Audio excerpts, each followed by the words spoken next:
নবীজির সাহাবী হযরত ওমর রাদিয়াল্লাহু তাআলা আনহু। হযরত ওমরের নাম আমরা সকলেই শুনেছি।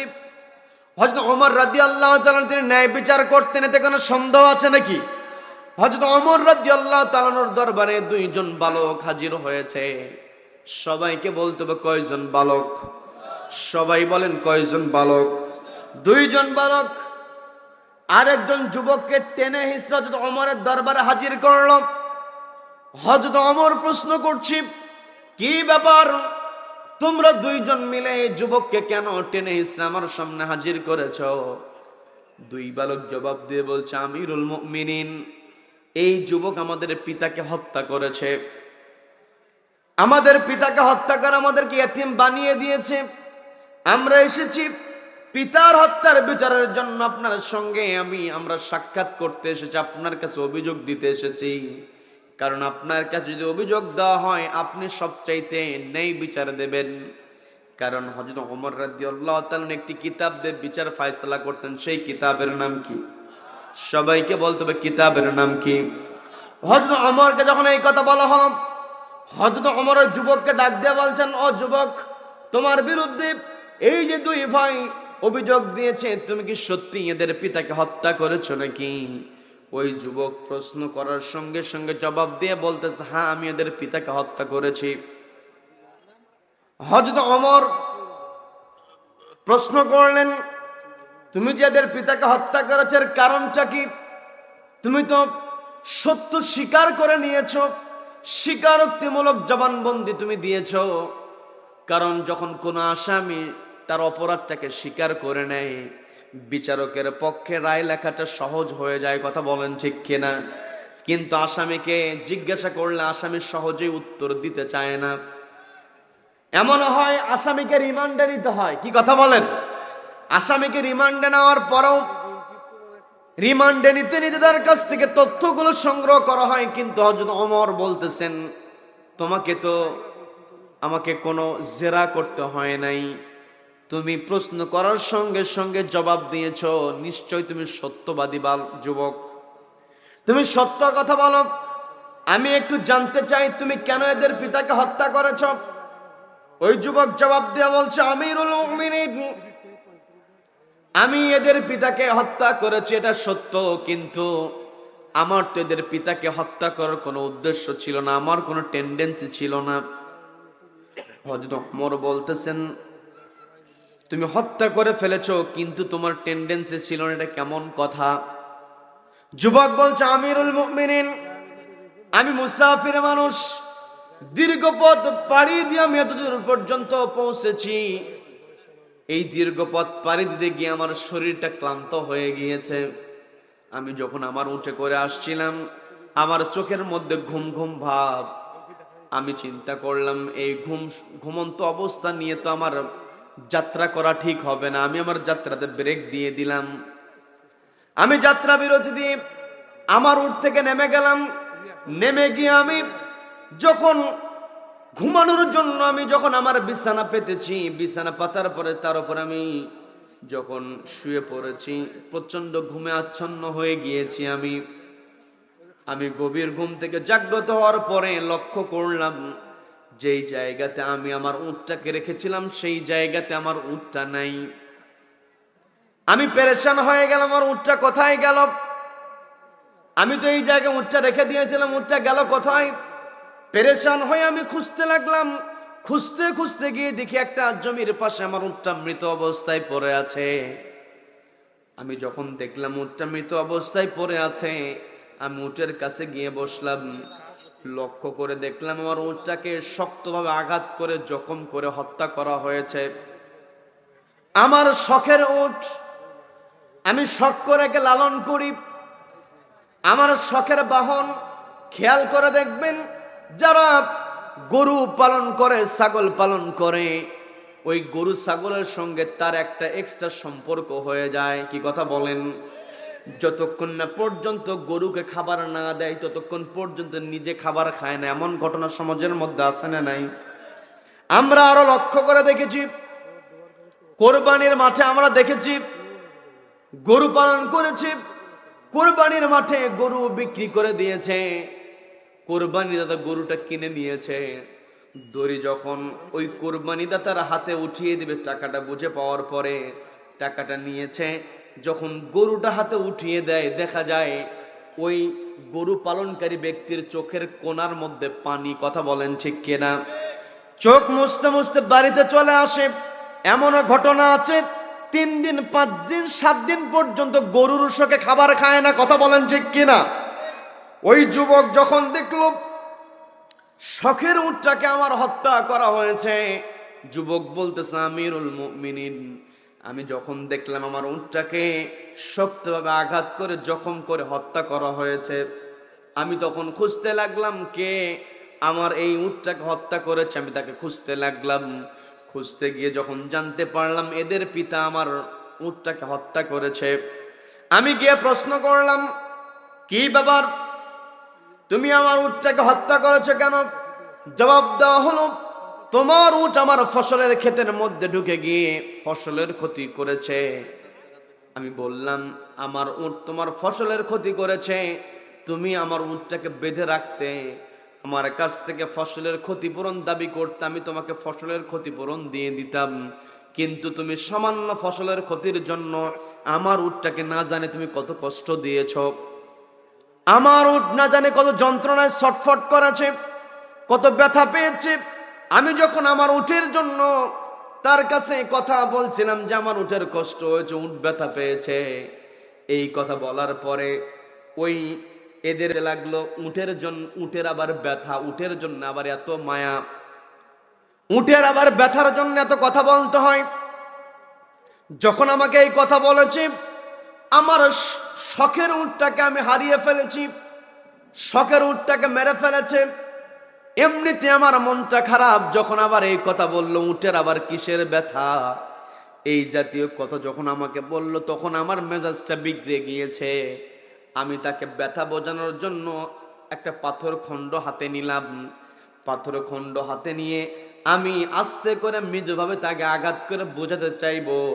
আমার টার্গেট ছিল যে তোমাকে আস্তে করে পাথর খণ্ড দিয়ে তোমাকে আমি আঘাত করলাম, এই আস্তে আঘাত করার কারণে তোমার ব্যথা হয়েছে। আমি ব্যথা বোঝানোর জন্য পাথর খণ্ড হাতে নিয়ে তাকে আঘাত করব। আমি তাকে বোঝানোর চেষ্টা করতেছিলাম যে এই পাথর খণ্ড দিয়ে তোমাকে আঘাত করলে তোমার যেমন ব্যথা লাগে, উঠেরও তেমন ব্যথা লেগেছে। তোমাকে আমি আস্তে আঘাত করেছি, তোমার এতেই ব্যথা অনুভূত হয়েছে। না জানি তুমি আমার উটকে কত জোরে মেরেছো, আমার উট কত ব্যথা পেয়েছে। এই টার্গেট নিয়ে আমি তাকে আস্তে করে মৃদু করে আঘাত করব। আমি যখন তাকে মৃদু করে আঘাত করতে নিয়েছি, এদের পিতা আমার দিকে তেড়ে এসেছে। যখন আমার দিকে তেড়ে এসেছে, আমার টার্গেট ছিল তাকে আস্তে করে আঘাত করা, কিন্তু আমার দিকে তেড়ে আসার কারণে আঘাতটা আস্তে থাকে না, জোরে লেগে গিয়েছে। আমিরুল মুমিনিন, বিশ্বাস করুন, আমি জোরে আঘাত করতে চাই নাই, আমার দিকে তেড়ে আসার কারণে আঘাতটা জোরে লেগে গেছে, যার কারণে এদের পিতা বৃদ্ধ মানুষ সেখানেই মারা গিয়েছে। আমার তো ইচ্ছা ছিল না হত্যা করার, আমার তো টেন্ডেন্সি ছিল না হত্যা করার। আমিরুল মুমিনিন, আমাকে কি ক্ষমা করে দেওয়া যায়? আমি আপনার কাছে অনুরোধ করি, মেহেরবানি করে আমাকে ক্ষমা করে দিন। আমার কথা বোঝার চেষ্টা করুন, আমি কখনোই এদের পিতাকে হত্যা করতে চাই নাই, আমাকে মাফ করে দেওয়া যাবে কিনা? হযরত ওমর রাদিয়াল্লাহু তাআলা আনহু বলছেন, ও যুবক, তুমি আমার কাছে ক্ষমা চাইছো, আমার কাছে মাফ চাইছো, আমি এই দেশের সবচাইতে বড় চেয়ারে বসতে পারি, কিন্তু এই ক্ষেত্রে তোমাকে মাফ করার ক্ষমতা আমার নাই। মাফ করতে পারে কেবল এই এতিম 2 ভাই। বলেন আল্লাহু আকবার। এটাই হলো ইসলাম, এটাই হলো আমানত। কথা বলেন ঠিক কিনা? আমার আপনার দায়িত্ব যতটুকু ততটুকুই পালন করতে হবে। চেয়ারে বসেছি, চেয়ারে বসার ফলে আমি যেটা বলবো সেটাই বাস্তবায়িত হবে, কথা ঠিক আছে। কিন্তু যেই কাজটা চেয়ারে বসে আমি বাস্তবায়িত করলাম, এই কাজটা যদি অন্যায় কাজ হয়, এই কাজটা যদি অবৈধ কাজ হয়, তাহলে আমাকে আপনাকে আলাইসাল্লাহু বিআহকামিল হাকিমিন, যেই দিন আল্লাহ বিচার কায়েম করবেন, সেই দিন আমাকে আপনাকে জবাব দিতে হবে। কার সামনে? সবাইকে বলতো জবাব দিতে হবে কার সামনে? হযরত ওমর রাদিয়াল্লাহু তাআলা আনহু চেয়ার পেয়েছেন, কিন্তু মন করা কোনো বিচার তিনি করেন নাই। বলতেছেন, তোমাকে যদি ক্ষমা করতে পারে, 2 জন বালক কেবল তোমাকে ক্ষমা করতে পারবে। তুমি এই দুই বালকের কাছে ক্ষমা চাও। এই কথা বলার পরে ওই যুবক গিয়ে কি করলো, ওই দুই বালককে বলতেছে, ভাই তোমাদের পিতাকে হত্যা করার কোনো ইচ্ছা আমার ছিল না, অনাকাঙ্ক্ষিতভাবে হত্যাকাণ্ডটা সংঘটিত হয়েছে, আমাকে তোমরা ক্ষমা করে দাও। এই কথা বলার পরে ওই দুই যুবক বলতেছে, না না, আমাদের পিতাকে হত্যা করা হয়েছে, আমরা এখানে কোনো প্রকার ক্ষমা করতে পারবো না, পিতার হত্যার বিচার আমরা চাই। হত্যার বদলে হত্যা, কোরআনের মধ্যে কিসাস ঢুকিয়ে দিয়েছেন কে? সবাইকে বলতে হবে, কিসাস ঢুকিয়ে দিয়েছেন কে? হত্যার বদলে হত্যা। আজকে আমার দেশে যদি ওই হাইকোর্টের সামনে, বাইতুল মুকাররমের সামনে অবৈধভাবে হত্যাকারী ব্যক্তিকে যদি ফাঁসির মঞ্চে ঝুলিয়ে দেওয়া হতো, তার ঘাড়ের উপর থেকে যদি কল্লাটা আলাদা করে দেওয়া হতো, অবৈধভাবে কেউ কাউকে গুলি করতে পারতো না। কথা বলেন ঠিক কিনা? আমরা দেখেছি একজন জানোয়ার অফিসার বলতেছে, স্যার একটাকে গুলি করি, শুধু ওটাই যায়, বাকিটি থেকে যায়। তার মানে তারা মানুষকে গুলি করে ক্ষমতাকে টিকিয়ে রাখার জন্য তার এত নিষ্ঠুর হয়েছিল। মানুষকে গুলি করছে, তাদের মধ্যে কোনো বিবেক কাজ করে না। এই কথা বলেন ঠিক কিনা? আজকে আমার দেশে হত্যার বিচার আমরা পাই না। হত্যার বিচার না পাওয়ার কারণে হত্যাকাণ্ড সংঘটিত হয়। আর কোরআনের আলোকে যদি হত্যাকাণ্ডের বিচার যদি হতো, ওই যে দুইজন ইয়েতিম বাচ্চা এসে হযরত ওমরকে বলছেন, আমিরুল মুমিনিন, আমরা কোনো প্রকার ক্ষমা করতে পারবো না, আমাদের পিতাকে হত্যা করেছে, হত্যার পরিবর্তে হত্যার বিধান আমরা চাই। হযরত ওমর বলতেছে, ও যুবক, তুমি তো এদের পিতাকে বলেছিলে ফসলের পরিবর্তে ফসলের ক্ষতিপূরণ তুমি দিয়ে দিতে। তোমার উটকে যখন হত্যা করা হয়েছে, তুমি যদি আমার কাছে আসে অভিযোগ করতে, আমি তোমাকে উটের পরিবর্তে উটের ব্যবস্থা করে দিতাম। কিন্তু তুমি তা না করে উটের পরিবর্তে একজন মানুষকে মেরে ফেলেছ। কাজেই আমার রাষ্ট্রে অবৈধভাবে কেউ যদি তার হাতে আইন উঠিয়ে এনে আরেকজনকে হত্যা করে ফেলে, তাহলে তার শাস্তি হলো মৃত্যুদণ্ড। আমি তোমার মৃত্যুদণ্ডের রায় দিয়ে দিলাম। এই কথা বলার পরে ওই যুবক বলছে, আমিরুল মুমিনিন, আমার মৃত্যুদণ্ড হয়েছে, এই মৃত্যুদণ্ড কার্যকর হোক, এতে আমার কোনো আপত্তি নাই। বলেন আল্লাহু আকবার। কিন্তু আমার একটা দাবি আছে, আমার একটা কথা আছে, সেটা হলো আমাকে আগামী জুমার দিন পর্যন্ত বাড়িতে যাওয়ার একটা সুযোগ দিতে হবে। অর্থাৎ আমাকে একটু প্যারোলে মুক্তি দিতে হবে, আমাকে একটু প্যারোলে মুক্তি দিতে হবে। আমি আমার বাড়ি পর্যন্ত যেতে চাই। হযরত ওমর রাদিয়াল্লাহু তাআলা বলতেছেন, আমি যদি তোমাকে প্যারোলে মুক্তি দেই, তোমাকে যদি বাড়ি যাওয়ার সুযোগ দেই, আর তুমি যদি এখানে হাজির না হও, তাহলে এই দুইজন বালক সরাসরি তোমাকে আমার হাতে উঠে দিয়েছে আসামি হিসাবে। তুমি বাড়িতে যাওয়ার পরে পরিবারের সঙ্গে দেখা সাক্ষাৎ করে তুমি নাও আসতে পারো, পরিবারের টানে তুমি নাও হাজির হতে পারো। তুমি যদি হাজির না হও, তাহলে এই যুবককে যদি আমি বিচার দিতে না পারি, কিয়ামতের ময়দানে এক কদম সামনে আমি ওমর যেতে পারবো না। বলেন আল্লাহু আকবার। কেমনটা ভয় তাদের অন্তরে ছিল! আল্লাহ রাব্বুল আলামিন আমাকে আপনাকে অর্ডার দিয়েছেন, আমি আমার আলোচনার সূচনায় যে আয়াতে কারিমা তেলাওয়াত করেছি, আল্লাহ ঈমানদারদেরকে ডাক দিয়ে বলছেন, ইয়া আইয়ুহাল্লাযীনা আমানু, ওহে যারা ঈমান আনয়ন করেছে, ইত্তাকুল্লাহ, ভয় করো কাকে? আল্লাহকে ভয় করতে হবে। যার ভিতরে আল্লাহর ভয় আছে, ওই ব্যক্তি কখনো আমানতের খেয়ানত করতে পারে না। কথা বলেন ঠিক কিনা? আর এই চেয়ারটা হলো এই পৃথিবীতে সবচাইতে বড় আমানত, সবচাইতে বড় দায়িত্ব। এই দায়িত্ব আমি আপনি যদি পালন করতে পারি, চেয়ারের আমানতদারিতা যদি রক্ষা করতে পারি, নবীজি বললেন 7 শ্রেণীর মানুষকে আরশের নিচে জায়গা দেওয়া হবে। 1 নম্বর নবীজি বললেন ইমামুন আদিলুন, যারা চেয়ারে বসে ন্যায় বিচার করবে। বলেন আল্লাহু আকবার। বলেন আল্লাহু আকবার। হযরত ওমর বলছেন, তুমি যদি না আসো, তাহলে আমি তোমার বিচারটা কেমন করে দিব? কাজেই তোমাকে আমি বাড়িতে যেতে পারি যদি তুমি তোমার জিম্মাদারি কাউকে নিয়োগ করতে পারো, তোমার পরিবর্তে একজনকে যদি জামিন নিয়োগ করতে পারো, তবেই আমি তোমাকে ছাড়বো। ওই যুবক বলছে, আমিরুল মুমিনিন, আমি তো আমার বাড়িতে আমার পরিবারের সঙ্গে দেখা সাক্ষাতের জন্য আমি যেতে চাই না।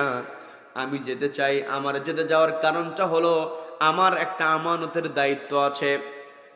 আমার বাবা যখন দুনিয়া থেকে বিদায় হয়ে যায়, আমার ছোট ভাইয়ের জন্য কিছু আমানত আমার কাছে রেখে দিয়েছিলেন। আমার ছোট ভাই ছোট হওয়ার কারণে এখনো পর্যন্ত তার হাতে আমি সেই আমানতগুলো বুঝিয়ে দেই নাই। এই জায়গায় যদি আমার ফাঁসি কার্যকর হয়ে যায়, তাহলে আমার আমানতের দায়িত্ব পালন করা হবে না। আমাকে একটু সুযোগ দেন, আমি আমার বাড়িতে যাব আমানতের দায়িত্ব পালন করার জন্য। বলেন আল্লাহু আকবার। তার মানে যুবককে যখন প্রশ্ন করা হয়েছিল, যুবক সত্য কথা বলেছে। সত্য কথা বলার নবীজির আদর্শ, কথা বলেন ঠিক কিনা? নবীজিকে আমাদের আদর্শ বানিয়ে দিয়েছেন কে? সবাইকে বলতে হবে, আদর্শ বানিয়ে দিয়েছেন কে? আল্লাহ আদর্শ বানিয়ে দিয়েছেন। নবীজির আরেকটা বৈশিষ্ট্য ছিল, নবীজি ছিলেন আমানতদার। ওই যুবকের মধ্যে আমানতদারিতার বৈশিষ্ট্য আছে। ফাঁসির রায় তার হয়ে গিয়েছে, মরণের কথা সে চিন্তা করে নাই। সে চিন্তা করেছে, আমার যে আমানত আমার হাতে আছে, এটা তো পৃথিবীর কেউ জানে না, এটা আমার ভাইকে বুঝিয়ে দিতে হবে। বলেন আল্লাহু আকবার। হযরত ওমর রাদিয়াল্লাহু তাআলা বললেন, ও যুবক, তোমার মধ্যে আমি সত্যবাদিতা দেখেছি, আবার তুমি আমানতদারিতার পরিচয় দিয়েছো, সবই আমি বুঝতে পারলাম। কিন্তু আমার দায়িত্ব বড় কঠিন দায়িত্ব। এই চেয়ারে বসে আমি যেই দায়িত্বগুলো পালন করব, এই দায়িত্বের ব্যাপারে আমাকে কিয়ামতের ময়দানে প্রশ্ন করবেন কে? সবাইকে বলতে, প্রশ্ন করবেন কে? হযরত ওমর বলছেন, আমি সবই বুঝলাম, তুমি সত্যবাদী, তুমি আমানতদার, কিন্তু কোন জিম্মাদার ছাড়া আমি তোমাকে ছাড়তে পারবো না। এই কথা বলার পর হযরত ওমরকে ওই যুবক বলছে, আমিরুল মুমিনিন, আমি তো এখানে নতুন মানুষ, আমি কাউকে চিনি না, কোনো আত্মীয় স্বজন নাই, বন্ধু বান্ধব নাই, আমি কাকে জিম্মাদার নিয়োগ করবো? আমার পক্ষে তো সম্ভব নয়। হযরত ওমর বলতেছেন, তুমি যদি জিম্মাদার নিয়োগ করতে না পারো, আমি তোমাকে ছাড়তে পারবো না। এই কথা বলার পরে যুবক চিন্তা করলো, আমি তো মুসলিম, একজন মুসলমানকে আরেকজন মুসলমানের সঙ্গে ভ্রাতৃত্বের বন্ধনে আবদ্ধ রেখেছেন কে? সবাইকে বলতো, আবদ্ধ রেখেছেন কে? আল্লাহ ভ্রাতৃত্বের বন্ধনে আবদ্ধ রেখেছেন। ওই যুবক চিন্তা করলো, সবাই তো এখানে মুসলিম, আমিও তো মুসলিম, দেখি তো মুসলিম ভাইয়েরা একে অপরকে সহযোগিতা করে কিনা। এই আশা নিয়ে যুবক উপস্থিত সবাইকে লক্ষ্য করে বলছো, আমার মুসলিম ভাইয়েরা তোমরা কে আছো? আমার আমানতদারিতার জন্য আগামী জুমার দিন পর্যন্ত আমার জন্য জিম্মাদারি গ্রহণ করবে। এইভাবে যুবক তিনবার আহ্বান করলো, তিনবার অফার করেছে। সবাইকে বলতে হবে কয়বার? সবাই বলেন কয়বার? তিনবার যখন অফার করেছে, আহ্বান করেছে, কেউ কোনো সাড়া দিল না। যুবকের চেহারাটা ফ্যাকাশে হয়ে গিয়েছে, যুবক অনেকটা হতাশ হয়ে গিয়েছে। কারণ একটু পূর্বে যুবকের ফাঁসির অর্ডার হয়েছে, যুবক ভয় পায় নাই। যুবককে প্রশ্ন করা হয়েছে, যুবক নির্ভয়ে তার সত্যতা স্বীকার করে নিয়েছে। সত্যতা স্বীকারের সময় তার চেহারার মধ্যে কোনো প্রকার আতঙ্কের ছাপ ছিল না। মৃত্যুদণ্ডের অর্ডার পাওয়ার পরেও তার চেহারার মধ্যে কোনো আতঙ্কের ছাপ ছিল না। কিন্তু যখন সে দেখলো আমার বাড়িতে ফিরে যাওয়ার আর কোনো সুযোগ নাই, কোনো জিম্মাদার আমি পাচ্ছি না, তখন তার চেহারার মধ্যে মলিনতার ছাপ চলে আসলো। একটাই কারণ, আমানতদারিতার রক্ষা যারা করতে পারে না তারা হলো মুনাফিক, আর মুনাফিকের অবস্থান হচ্ছে জাহান্নামের সবচাইতে নিচে। কথা বলেন ঠিক কিনা? হযরতে ওমর রাদিয়াল্লাহু তাআলার দরবারে চূড়ান্ত বিচার ফয়সালা তিনি করে দিয়েছেন। যুবক জিম্মাদার যদি নিয়োগ করতে না পারে, যুবকের ফাঁসি কার্যকর হয়ে যাবে। যুবক মরণকে ভয় পায় নাই, কিন্তু আমানতদারিতার খেয়ানতকে সে ভয় পেয়েছে। চেহারা যখন মলিন হয়েছে, নবীজির আরেকজন সাহাবী ছিলেন আবু যর গিফারী রাদিয়াল্লাহু তাআলা আনহু। আবু যর গিফারী রাদিয়াল্লাহু তাআলা দূর থেকে বিষয়টা লক্ষ্য করছেন। তিনি দাঁড়িয়ে বলছেন, ও যুবক, তোমার চিন্তিত হওয়ার কোনো দরকার নাই। তুমি যেহেতু আমানতদারিতা রক্ষার জন্য বাড়িতে যাবে, আর যেই দিন পর্যন্ত তোমার সময় লাগে সেই দিন পর্যন্ত আমি তোমার জন্য জিম্মাদারি গ্রহণ করব। বলেন আল্লাহু আকবার। আরেকটা বর্ণনায় পাওয়া যায়, আবু যর গিফারী রাদিয়াল্লাহু তাআলা তিনি শুধুমাত্র জিম্মাদারি গ্রহণ করেন নাই, বরং ওই যুবককে বলেছে, তোমার বাহন যে উট ছিল সেই উটটা তো হত্যাকাণ্ডের কারণে সেই উটটা তো মারা গিয়েছে, তুমি এখন বাড়ি পর্যন্ত কেমন করে যাবে? আমি তোমার জন্য জিম্মাদারি গ্রহণ করলাম, সেই সঙ্গে আমার যে ঘোড়া আছে এই ঘোড়াটাও তোমাকে দিয়ে দিলাম বাড়িতে যাওয়ার জন্য। বলেন আল্লাহু আকবার। তুমি যেন সহজেই বাড়িতে যেতে পারো, আবার ফিরে আসতে পারো, এই জন্য আমি তোমাকে ঘোড়া দিয়েও সহযোগিতা করলাম। হযরত ওমর রাদিয়াল্লাহু তাআলা আবু যর গিফারীকে ডাক দিয়ে বলছেন, ও আবু যর গিফারী, তুমি যে জিম্মাদারি গ্রহণ করেছো ভালো করে ভেবে চিন্তে গ্রহণ করো। এই যুবক যদি নির্ধারিত দিনে হাজির না হয় তাহলে তোমায় অপরাধ না করলে তোমাকে কিন্তু ফাঁসির কাছে ঝুলতে হবে। আবু যর গিফারি বলছে, আমি সবকিছু ভেবে চিন্তে জিম্মাদারি গ্রহণ করেছি। বলেন না সুবহানাল্লাহ, বলেন সুবহানাল্লাহ। হযরত ওমর ঘোষণা দিয়ে দিলেন, আগামী জুমার দিন নামাজের পরে লোকজনের উপস্থিতি বেশি হবে, উপস্থিত মানুষের সামনে আমি ফাঁসি কার্যকর করব।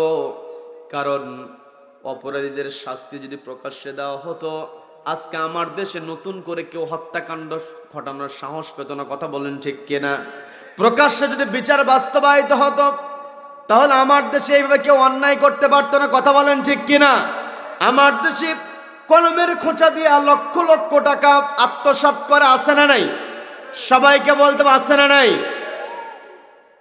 অথচ কোরআনের মধ্যে স্পষ্ট রব্বুল আলামিন জানিয়ে দিয়েছেন, যারা চুরি করবে ফাকতুউ আইদিয়াহুমা, তারা যদি নারী হয় আর পুরুষ হয়, চুরি করলে হাতটা কেটে দাও। বিধানটা কার? সবাইকে বলতে বিধানটা কার? আজকে আমার সমাজ যদি চোরের হাত কাটার বিধান থাকতো তাহলে কোন অফিসারের পক্ষে কলমের খোঁচা দিয়ে লক্ষ লক্ষ টাকা আত্মসাৎ করা সম্ভব হতো না। কথা বলেন ঠিক কিনা? সম্মানিত বন্ধুগণ, যে কথায় ছিলাম, হযরত ওমর রাদিয়াল্লাহু তাআলা তিনি ঘোষণা দিয়ে দিলেন, আগামী জুমার নামাজের পরে প্রকাশ্যে উপস্থিত মানুষের সামনে ফাঁসি কার্যকর হবে। যুবককে বলা হলো, তুমি জুমার নামাজের পূর্বেই হাজির হবে। আর একটা বর্ণনায় পাওয়া যায় যুবককে বলা হয়েছে, তুমি আগামী জুমার দিনে সূর্যাস্তের পূর্বেই তুমি হাজির হয়ে যাবে। যুবককে অর্ডার দেওয়া হলো, অনুমতি দেওয়া হলো। যুবক বাড়ির উদ্দেশ্যে রওনা হয়েছে। বাড়িতে পৌঁছে গিয়েছে, দিন অতিবাহিত হয়। দিন অতিবাহিত হতে হতে যখন নির্ধারিত জুমার দিন হাজির হয়েছে, জুমার নামাজের ওয়াক্ত যখন হয়েছে, মুয়াজ্জিন সাহেব আযান দিয়েছেন। আযান যখন হয়ে গিয়েছে, ওই যুবকের কোনো সারা শব্দ নাই। ওই যে দুইজন ভাই বিচারের জন্য তারাও হাজির হয়েছে। হযরত ওমরকে গিয়ে বলছে, আমিরুল মুমিনিন, আপনি তো ওই দিন রায় দিয়েছিলেন, ওই রায় তো আজকে বাস্তবায়ন হওয়ার কথা। ওর পরিবর্তে আবু যর গিফারি জিম্মাদারি গ্রহণ করেছে। আমরা এসেছি জুম্মার নামাজের পরে, আমরা রায় বাস্তবায়ন দেখতে চাই, কিন্তু ওই যুবককে তো আমরা এখনো দেখতে পাই না। ওই যুবক তো এখনো হাজির হয় নাই, আমরা কোনো প্রকার কনসিডার করতে পারবো না। ওই যুবক যদি হাজির না হয়, ওই যুবকের পরিবর্তে আবু যর গিফারিকে ফাঁসির কাস্টে ঝুলিয়ে দিতে হবে। আমরা এটা দেখতে চাই, কারণ আবু যর গিফারি অপরাধ করে না আমরা জানি, কিন্তু আবু যর গিফারি তো অপরাধীকে সহযোগিতা করেছে। অপরাধীকে সহযোগিতা করলেও সে অপরাধী হয়। কথা বলেন ঠিক কিনা? মাইয়া শাফাআত শাফাআতান হাসানাতান ইয়াকুল লাহু নাসীবুম মিনহা ওয়া মাইয়া শাফাআ শাফাআতান সাইয়্যাতান ইয়াকুল লাহু কিফলুম মিনহা। আল্লাহ স্পষ্ট জানিয়ে দিলেন, মাইয়াশফা শাফাআতান হাসানা, যেই ব্যক্তি ভালো কাজে সুপারিশ করবে, ইয়াকুল্লাহু নাসীবুম মিনহা, একটা অংশ তার আমল নামে আল্লাহ যুক্ত করে দেবেন। বলেন না সুবহানাল্লাহ। ওয়া মাইয়াশফা শাফাআতান সাইয়্যাতান ইয়াকুল্লাহু কিফলুম মিনহা, আর যেই ব্যক্তি শাফায়াত করবে সাইয়্যা মন্দ কাজে, ইয়াকুল্লাহু নাসীবুম মিনহা, ওই মন্দ কাজের একটা অংশ, পাপের অংশ তার আমল নামায় যুক্ত হবে। বলেন নাউযু বিল্লাহ। তার মানে আমি আপনি যদি ভালো কাজে সুপারিশ করি, আমি আপনি যদি আমানতদারিতার ক্ষেত্রে সুপারিশ করি, সত্য কথা বলার ক্ষেত্রে সুপারিশ করি, ওই আমানতদারিতা রক্ষা হলে সত্য কথা বলবে আরেকজন, কিন্তু আমি আপনি তাকে সুপারিশ করব। ওই সুপারিশ করার কারণে আমার আপনার আমল নামায় সওয়াব দেবেন কে? সবাইকে বলতে সওয়াব দেবেন কে? এই জন্য যেখানে আমানতদারিতা আছে, যেখানে সত্যবাদিতা আছে, সেখানে আমাকে আপনাকে যেতে হবে। যে কথায় ছিলাম, হযরত ওমর রাদিয়াল্লাহু তাআলার কাছে গিয়ে যখন ওই দুই বালক বলতেছে, আমরা তো কোনো প্রকার ছাড় দিতে পারবো না, নামাজের পরে আপনি ঘোষণা দিয়েছেন রায় বাস্তবায়িত হবে। হযরত ওমর রাদিয়াল্লাহু তাআলা আবু যর গিফারিকে ডাক দিয়ে বলছেন, ও আবু যর গিফারি, তুমি যারা জিম্মাদারি গ্রহণ করেছো, তুমি যার জন্য জামিনদার হয়েছো, সে তো এখনো হাজির হয় নাই। আর যারা বাদী, যারা শাস্তি চেয়েছে, তারা তো হাজির হয়েছে। যদি ওই যুবক নামাজের মধ্যে হাজির হয়ে যায় তো ভালো কথা, কিন্তু নামাজ শেষ হয়ে যাওয়ার পরে উপস্থিত সকলের সামনে আমি তো ঘোষণা দিয়েছি রায় কার্যকর হবে, যদি ওই যুবক না আসে তুমি প্রস্তুত হয়ে যাও। আবু যার গিফার রাদিয়াল্লাহু তাআলা তিনি কোনো কথা বললেন না, কথাটা তিনি শুধুমাত্র শুনলেন। চুপচাপ শুনে হযরত ওমর রাদিয়াল্লাহু তাআলা ইমাম ছিলেন, রাষ্ট্রের ইমাম ছিলেন, আবার নামাজের ক্ষেত্রে ইমাম ছিলেন। কথা বলেন ঠিক কিনা? সমাজের মধ্যে আমরা সবাই ইমাম সাহেবকে অনুসরণ করি শুধুমাত্র মসজিদের মধ্যে। কি কথা বলেন? মসজিদের ইমাম নির্বাচনের সময় আমরা কত চুলচেরা বিশ্লেষণ করি, হুজুর সত্য বলে কিনা, হুজুর কাউকে ঠকিয়েছে কিনা, হুজুরের বাড়িতে পর্দা আছে কিনা, চুলচেরা বিশ্লেষণ আছে না নাই? আছে না নাই? মসজিদের ইমাম নিয়োগের ক্ষেত্রে এত চুলচেরা বিশ্লেষণ, কিন্তু সমাজের নেতা নির্বাচন করতে গিয়ে আমরা বিশ্লেষণ করি না। কি কথা বলেন? আজকে আমি আপনি সমাজে যারা নেতৃত্ব দিবে তাদেরকে নামাজেও নেতৃত্ব দেওয়ার বাধ্য যদি করতাম, তাহলে সমাজের মধ্যে কোনো টেন্ডার বাজারের জন্ম হতো না। কথা বলেন ঠিক কিনা? সম্মানিত বন্ধুগণ, হযরত ওমর রাদিয়াল্লাহু তাআলা আনহু তিনি নামাজের ইমামতি করলেন। নামাজ সম্পন্ন হয়েছে, সবাই বলা বলি করছে আজকে তো চূড়ান্ত দিন, আজকে তো রায় কার্যকর হবে। অথচ ওই যুবক তো এখনো হাজির হয় নাই। আবু যর গিফারি কোনো অপরাধ করে নাই, কিন্তু অপরাধের জন্য জিম্মাদারি গ্রহণ করেছে। আবার জুম্মার নামাজের সময় প্রত্যেক জুমাতে আমরা ইমাম সাহেবকে দেখেছি সানি খুতবার মধ্যে বলে ও আসাদ্দুহুম ফি আমরিল্লাহি ওমর। ওমর রাদিয়াল্লাহু তাআলা তিনি হলেন আল্লাহর বিধান বাস্তবায়নের ক্ষেত্রে সবচাইতে বড় কঠোর। সে হযরত ওমর রাদিয়াল্লাহু তাআলার দরবারে বিচার চলছে। আবার দেখবেন যখন ইমাম সাহেব সানি খুতবা শেষ করে তিনি একটা আয়াত তেলাওয়াত করেন, ইন্নাল্লাহা ইয়া'মুরু বিল আদলি ওয়াল ইহসান ওয়া ইতা'i যিল কুরবা ওয়া ইয়ানহা আনিল মুনকার। যখন ইমাম সাহেব এই আয়াতটা তেলাওয়াত করেন, এই আয়াত তেলাওয়াতে যখন ইন্নাল্লাহা ইয়া'মুরু বিল আদল এই কথা বলার সঙ্গে সঙ্গে মুসল্লিরা প্রস্তুত হয়ে যায় নামাজে দাঁড়িয়ে যাওয়ার জন্য। কথা বলেন ঠিক কিনা? শুনতে শুনতে মুখস্থ হয়েছে, কিন্তু আমি আপনি প্রত্যেক জুমাতে যে আয়াতটা শুনলাম সেই আয়াতের মধ্যে আল্লাহ কোন অর্ডার দিলেন। আল্লাহ বললেন ইন্নাল্লাহা ইয়া'মুরু বিল আদল। আল্লাহ অর্ডার দিয়েছেন আদালত কায়েম করার জন্য, ন্যায় বিচার করার জন্য। হযরত ওমর রাদিয়াল্লাহু তাআলা ন্যায় বিচারের ক্ষেত্রে সর্বোচ্চ কঠোর ছিলেন। তিনি নামাজ যখন শেষ হয়েছে সবাই বলা বলি করছে কি বোকামি চাইট না আবু যর গিফারি করলো, চেনা নাই জানা নাই এমন যুবকের জন্য কেনই বা জিম্মাদারি গ্রহণ করলো? এখন তো যুবক হাজির হয় না, এখন তো তাকে মৃত্যুর মুখোমুখি হতে হবে। অনেকে কান্নাকাটি করছে, কারণ সম্পর্ক ভালো আবু যর গিফারির সঙ্গে হযরত ওমর রাদিয়াল্লাহু তাআলার সম্পর্কটাও ছিল গাঢ় সম্পর্ক, তার সঙ্গে সম্পর্ক ছিল বন্ধুত্বের সম্পর্ক।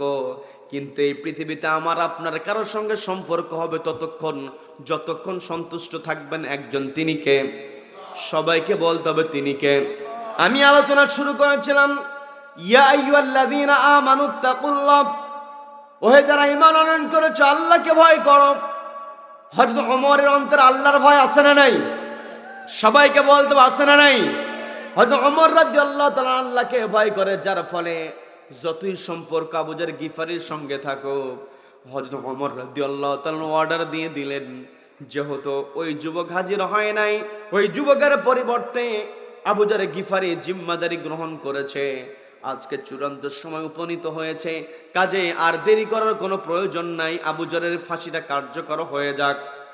তিনি রায় ঘোষণা দিয়েছেন, আবার রায় কার্যকর অর্ডার দিয়েছেন, জল্লাদ প্রস্তুত, ফাঁসি কার্যকর হবে।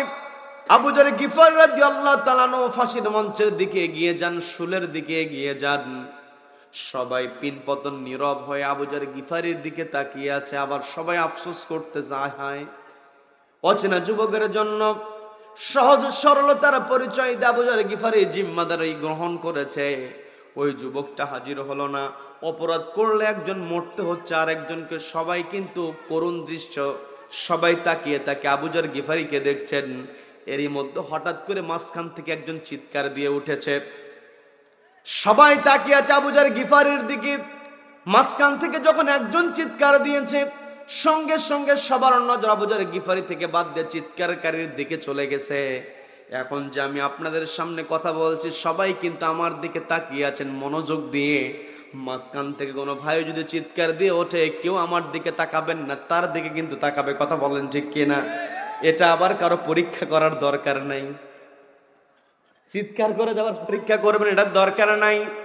আমি যে কথা বলছিলাম, ওই চিৎকারকারী যখন চিৎকার দিয়েছে সবাই তার দিকে তাকিয়ে বলছে তোমার আবার কি হলো? এই কঠিন সময়ে আবু যরের করুণ দৃশ্য আমরা অবজার্ভ করছি। এই সময়টা তোমার আবার চিৎকার করার কি দরকার? যখন এই প্রশ্ন করা হলো, ওই চিৎকারকারী বলছে তোমরা তো সবাই আবু যর গিফারিকে দেখছো, আবু যর গিফারির দিকে তোমরা সবাই তাকিয়ে আছো, কিন্তু আমি তো লক্ষ্য করছি, আমি তো পথের দিকে তাকিয়ে আছি, এখনো তো আমি আশাটা ছাড়ি নাই, দেখি পথে কেউ আসে কিনা। ওই যে তোমরা সবাই দেখো দূর পথে কে যেন ঘোড়া দাবড়িয়ে এগিয়ে আসে। আমার মনের মধ্যে এখন আশার সঞ্চার। আমি এখন আশা করছি হয়তো ওই ঘোড়া দাবড়িয়ে আসা ব্যক্তিটাও যুবক হতে পারে। আমার অনুমান আবার সত্য নাও হতে পারে। তবে আমার একটা আবদার, আমার একটা দাবি হলো, যতক্ষণ না পর্যন্ত ওই সওয়ারি এখানে হাজির না হয় ততক্ষণ পর্যন্ত রায়টা বন্ধ থাক। যদি ওই সওয়ারি যুবক হয়ে যায় তার আবু যর গিফারি বেঁচে গেল, আর যদি ওই সওয়ারি যুবক না হয় তখন নয় আবু যর গিফারির ফাঁসি কার্যকর হবে। তোমরা একটু ওই ফাঁসির কার্যকারিতাটা বন্ধ করো। হযরত ওমরকে লক্ষ্য করে বলা হলো, আমিরুল মুমিনিন আপনি একটু অর্ডার দিয়ে দেন এই ফাঁসিটা যেন বন্ধ হয়ে থাকে একটু সময়ের জন্য, আপনি একটু ফাঁসির কার্যকারিতাটা থামিয়ে দেন। হযরত ওমর রাদিয়াল্লাহু তাআলা বলতেছে বোঝার চেষ্টা করবেন, এটার নামই হলো ইসলাম। হযরত ওমর রাদিয়াল্লাহু তাআলা তিনি স্পষ্ট জবাব দিয়ে বললেন, আমার কাছে বিচার চাওয়া হয়েছে, আমি বিচারের ফয়সালা দিয়েছি, আমি আবার রায় কার্যকারিতার অর্ডার দিয়েছি। এই মুহূর্তে এই রায়ের কার্যকারিতা আমার থামানোর আর কোনো ক্ষমতা নাই। যদি এই দুই বালক রায়ের কার্যকারিতা থামায় কেবল তারাই পারবে। বলেন আল্লাহু আকবার, বলেন আল্লাহু আকবার। এটার নামই হলো ইসলাম। হয়তো ওমর চাইলে বলতে পারতেন ঠিক আছে অপেক্ষা করো, কিন্তু তারা আমানতদারদের কেমন করে রক্ষা করেছেন। তিনি চাইলে বলতে পারতেন এরা ইয়াতিম মানুষ, এরা আমার কি করবে, আমি তো রাষ্ট্রপতি, আমি যা বলবো তাই। দেখবেন সমাজের মধ্যে বিচার করে গরিব মানুষ তেমন টাকা দিতে পারে নাই, কিন্তু মাতব্বরকে গোপনে গোপনে কিছু টাকা দিয়েছে, মাতব্বর ধমক দিয়ে বিচার উল্টায় দেয়। কথা বলেন ঠিক কিনা? মাতব্বর বলে বেশি বোঝো নাকি, চুপ থাকো, এমন বলে কি বলে না? আজকে দুনিয়াতে তোমার মাতব্বরই আছে, তুমি গোপনে টাকা নিয়ে বিচারটা উল্টায় দাও, এই দুনিয়াতেও তোমার লাঞ্ছনা, আখিরাতেও তোমার চূড়ান্ত শাস্তি। কথা বলেন ঠিক কিনা? এই বাংলার জমিনে যেই সমস্ত বিচারকেরা উল্টা রায় দিয়েছে, মিথ্যা রায় দিয়েছে, আজকে তারা চরম অপমানিত। কথা বলেন ঠিক কিনা? আমার দেশে কোরআনের পাকে আল্লামা দেলাওয়ার হোসেন সাঈদীর রায় যে দিয়েছিল, এসকে সিনহা ভিন্ন ধর্মী হওয়ার পরেও তাকে ব্যবহার করেছে। ব্যবহার করার পরে শুধুমাত্র সংখ্যালঘু জিকির করে। আমার এই আলোচনা যদি কোনো হিন্দু ভাইয়ের কাছে যায়, আপনারা কখনো নিজেদেরকে সংখ্যালঘু পরিচয় দিবেন না, আপনারা পরিচয় দিবেন এটা আমরা বাংলাদেশি। কথা বলেন ঠিক কিনা? কি কথা বলেন? সম্মানিত দিনী ভাইরা, যে কথাই ছিলাম, হযরত ওমর রাদিয়াল্লাহু তাআলা আনহু তিনি কেমন দৃষ্টান্ত স্থাপন করলেন। এই ফাঁসির কার্যকারিতা আমার বন্ধ করার কোনো ক্ষমতা নাই। এই দুইজন বালক যদি চায় তবে ফাঁসির কার্যকারিতা বন্ধ হতে পারে।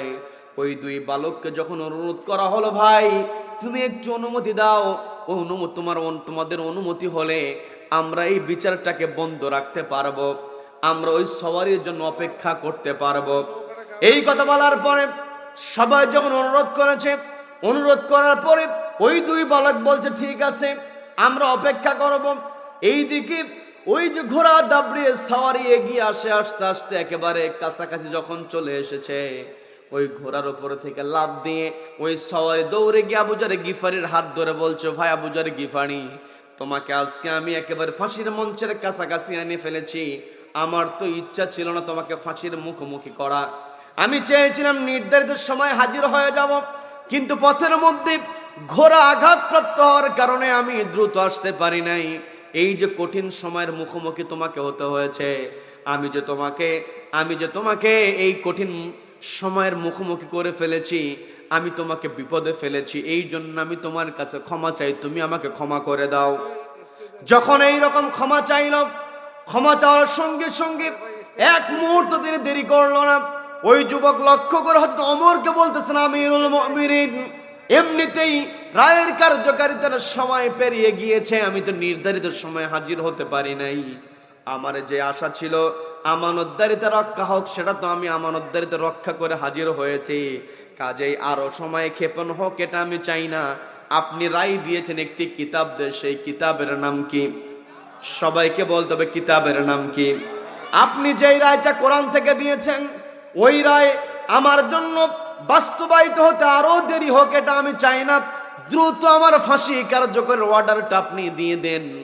এই কথা বলে ওই যুবক কি করছে, ফাঁসির মঞ্চের দিকে যখন এগিয়ে যাবে, এমত অবস্থায় ওই যে দুইজন ভাই ছিল, ওই দুইজন ভাই তার মধ্য থেকে একজন গিয়ে যুবকের সামনে দাঁড়িয়ে বলতেছে, ও যুবক তুমি কোথায় যাও?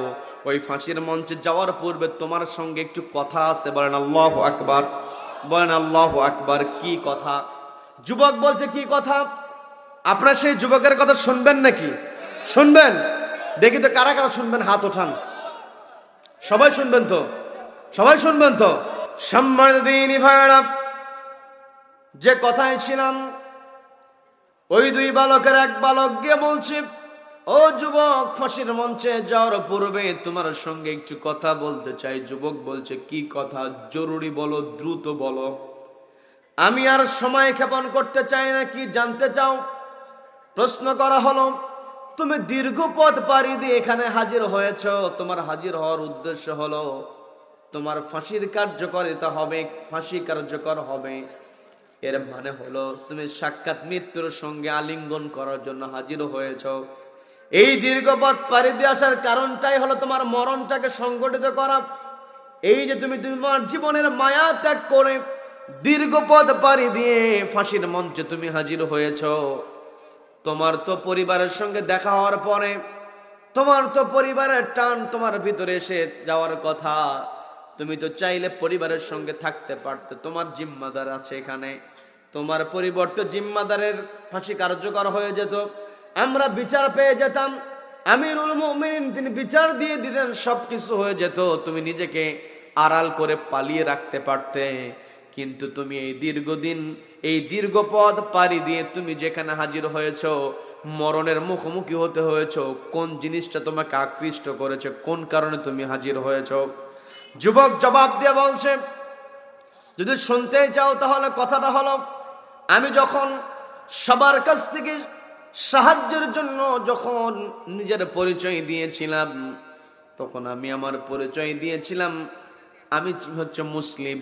আমি বলেছিলাম, ও আমার মুসলিম ভাইরা, তোমরা কে আছো আমাকে সহযোগিতা করবে। নিজেকে মুসলিম পরিচয় দিয়ে আমি ওয়াদা করেছি, আমি ফাঁসির জন্য হাজির হয়ে যাব, আমি ওয়াদা করেছি। আমি যদি এখন ওয়াদা পালন না করি, তাহলে আমার পরিবর্তে আমার ভাই আবু যর গিফারি তার ফাঁসি কার্যকর হয়ে যাবে, তখন আমার পরিচয় হয়ে যাবে আমি গাদ্দার। আমি ওয়াদা ভঙ্গ করলে আমার পরিচয় হয়ে যাবে আমি মুনাফিক। আমি নিজেকে মুসলিম পরিচয় দিই, আমার দ্বারা গাদ্দারের পরিচয় প্রকাশিত হোক। আমি যদি এখানে হাজির আজকে না হতাম, আমার ভাই আবু যর গিফারি সে ফাঁসির কাস্টে ঝুলে যেত, আর ইতিহাস রচিত হয়ে যেত একজন মুসলিম যুবক ওয়াদা করেছিল, কিন্তু মরণের ভয়ে ওয়াদা পালন করে না, আরেক ভাইকে বিপদে ফেলে দিয়েছে। আমার দ্বারা মুসলিম জাতির কলঙ্ক হোক আমি চাই নাই, আমার দ্বারা মুসলিম জাতির কলঙ্ক হোক, মুসলিম জাতিকে কলঙ্ক মুক্ত রাখার জন্য আমি আমার নিজের জীবনের মায়া ত্যাগ করে এই মরণের জন্য ফাঁসির মঞ্চে হাজির হয়েছি। বলেন আল্লাহু আকবার। এই কথা যখন যুবক জবাব দিয়ে দিল, পাশ থেকে আরেকজন ব্যক্তি আবু যর গিফারিকে গিয়ে প্রশ্ন করছো, ভাই আবু যর গিফারি, আর একটু মুহূর্ত যদি অতিক্রম হয়ে যেত, আর অল্প সময় যদি অতিক্রম হয়ে যেত, তাহলে তো তোমার ফাঁসি কার্যকর হয়ে যেত, তুমি এতক্ষণে মৃত্যুবরণ করে ফেলতে, তোমার ফাঁসি কার্যকর হয়ে যেত। তুমি যে এই যুবকের জন্য জিম্মাদারি গ্রহণ করেছ, তুমি তো এই যুবককে চেনো না, জানো না। যেই দিন তুমি জিম্মাদারি গ্রহণ করেছ সেই দিন তো তোমার মনের মধ্যে এটা চলে আসার কথা, এই যুবক যদি হাজির না হয় তাহলে আমাকে তো মরণের সামনে যেতে হবে, আমাকে তো মৃত্যুবরণ করতে হবে। কোন জিনিসটা তোমাকে আকর্ষণ করেছে, কোন বিষয়ের দিকে লক্ষ্য রেখে তুমি অচেনা যুবকের জন্য জিম্মাদারি গ্রহণ করেছো? জিম্মাদারি গ্রহণ করা মানে মরণটাকে মেনে নেওয়া। তুমি যে মরণটাকে মেনে নিলে, এই মরণটাকে তুমি কোন কারণে মেনে নিলে? আবু যর গিফারি জবাব দিয়ে বলছো, ভাই শোনো, যদি কারণটা বলতেই হয়, এই কারণটা অনেকটা ওই যুবকের কারণের সঙ্গে মিলে যায়। সেটা হলো, ওই যুবক যেই দিন নিজেকে মুসলিম পরিচয় দিয়ে, আমরা অনেক মুসলমান ছিলাম, আমাদের কাছে সহযোগিতা চেয়েছে, নিজের আমানতদারিতা রক্ষার জন্য আমাদেরকে জিম্মাদার হিসেবে সহযোগিতা চেয়েছে আমাদের কাছ থেকে, নিজেকে মুসলিম পরিচয় দিয়েছে। আমরা তো সবাই ছিলাম মুসলমান, আমরা কেউ যদি তাকে সহযোগিতা না করতাম, জিম্মাদারি গ্রহণ না করতাম, ওই যুবক আমানতদারিতা রক্ষা না করে ফাঁসির কাছে ঝুলে যেত, আর ইতিহাস রচিত হয়ে যেত। অনেকগুলো মুসলমান ছিল যারা তার একজন মুসলমান ভাইকে সহযোগিতা করে নাই। এতগুলো মুসলমান মিলে যদি আমরা একজন মুসলমান ভাইকে সহযোগিতা না করি, তাহলে এটা তো মুসলিম জাতির কলঙ্ক হয়ে যায়। আমি তখন চিন্তা করলাম, আমি যদি এই মুহূর্তে এই যুবকের জন্য জিম্মাদারি গ্রহণ করি, আর যুবক যদি হাজির না হয়, আর ওই যুবকের পরিবর্তে আমার যদি মৃত্যুদণ্ড হয়ে যায়, তাহলে ইতিহাস রচিত হয়ে যাবে একজন মুসলিম যুবক আরেকজন মুসলিমের জন্য নিজের জীবন দিয়ে হলেও সহযোগিতা করেছে। বলেন আল্লাহু আকবার। আমি চিন্তা করেছি আমার জীবন চলে যাক, কিন্তু একজন মুসলমান আরেকজন মুসলমানকে সহযোগিতা করে, এটাই প্রমাণ করতে চেয়েছি। একজন মুসলমান আরেকজন মুসলমানকে বিপদের মধ্যে ফেলে দেয় না, এটা প্রমাণের জন্য আমি আমার জীবনের মায়া ত্যাগ করে অচেনা যুবকের জন্য জিম্মাদারি গ্রহণ করেছি। বলেন না সুবহানাল্লাহ। যখন দুইজনে জবাব দিয়ে দিল, এই জবাব দেওয়ার পরে এক ভাই আরেক ভাইকে ডাক দিয়ে বলতেছে, এই যে দৃষ্টান্ত স্থাপন করেছে যুবক, নিজেকে মুসলিম পরিচয় দিয়ে মরণের জন্য হাজির হয়েছে, ওয়াদা পালনকারী প্রমাণ করেছে। আবার আমার ভাই আবু যর গিফারি আরেকজন ভাইকে সহযোগিতা করে নিজেকে শ্রেষ্ঠ মুসলিম দাবি করেছে।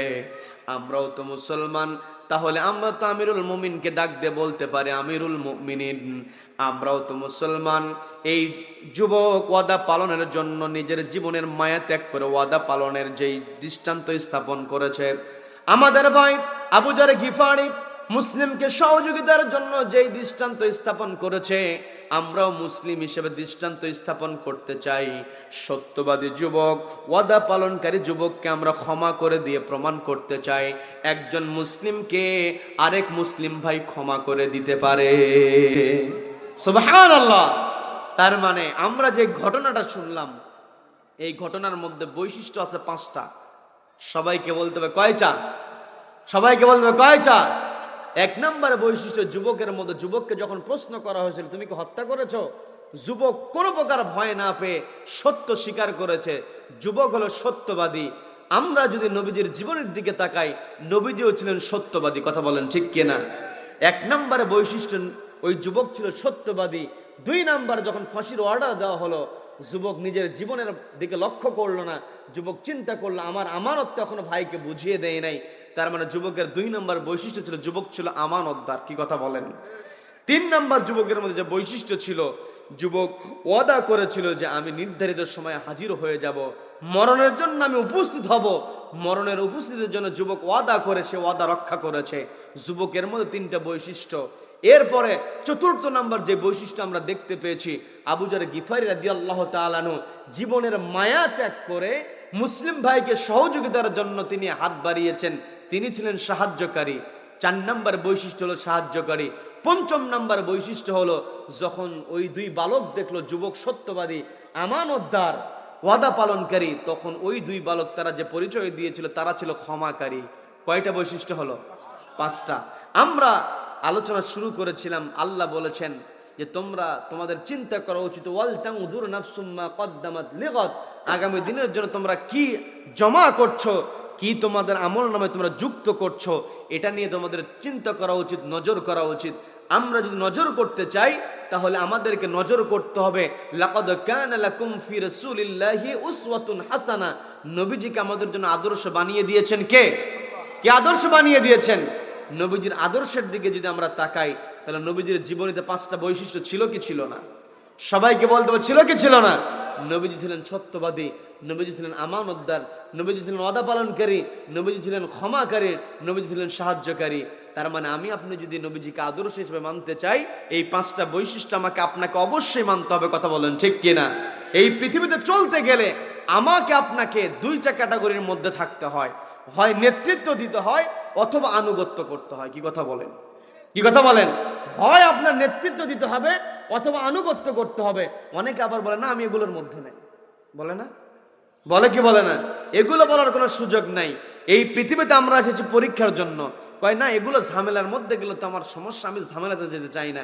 এই পৃথিবীটাই হলো মুমিনের জন্য ঝামেলার জায়গা। এই ঝামেলার জায়গা নিজেকে টিকে রাখতে পারার নামটাই হলো মুমিনের পরিচয়। কথা বলেন ঠিক কিনা? তার মানে আমি আপনি যখন সমাজের মধ্যে কারণ যদি নেতৃত্বের চেয়ারে যদি আল্লাহ আমাকে আপনাকে বসিয়ে দেয়, হযরত ওমরের মতো আমাকে আপনাকে দায়িত্ব পালন করতে হবে। যেখানে তিনি 2জন ইয়েতিম বালক তাদেরকে কত মূল্যায়ন করেছেন, আমি আপনি যদি নেতৃত্বের জায়গায় যাই তাহলে আমাকে আপনাকে ওমরের মতো দায়িত্ব পালন করতে হবে। কথা বলেন ঠিক কিনা? আর যদি আমাকে আপনাকে আনুগত্য করতে হয়, কাউকে মানতে হয়, তাহলে দেখতে হবে তার মধ্যে আজকের এই আলোচিত 5টা বৈশিষ্ট্য আছে কিনা। কি কথা বলেন? কি কথা বলেন? এই 5টা বৈশিষ্ট্য যদি কারোর মধ্যে না থাকে, মুসলিম হিসাবে ওই ব্যক্তির নেতৃত্ব কোনো মুসলমান কখনো গ্রহণ করতে পারে।